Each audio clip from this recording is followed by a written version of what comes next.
tompony zao retrizao tsy misy antony zay ainako ety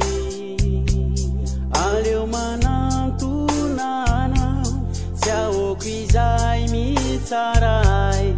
anompanao aho hanao zay sitrakao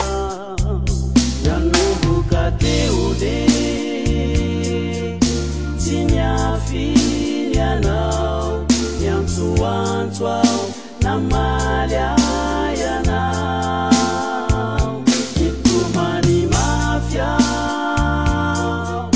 tsy fantatro ny antony fa fenofeno loatra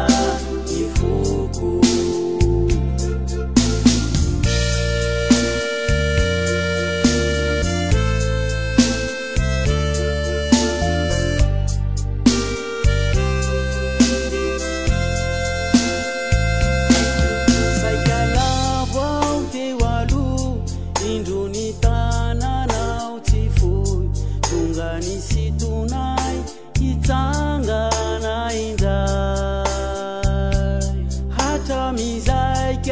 Tamizao simbola nandawa yanao naseuna ufa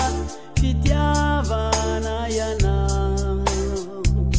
nanomboka teo de tsy niafiny anao niantsoantso aho namaly ay anao nitomany mafia antony fa fenofeno loatra ny foko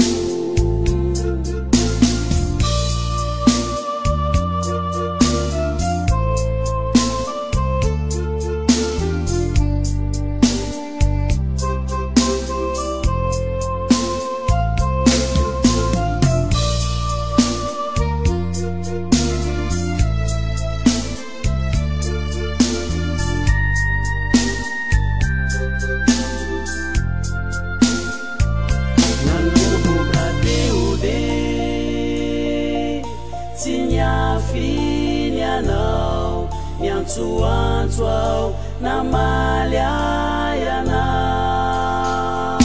nitomany mafia tsy fantatro ny antony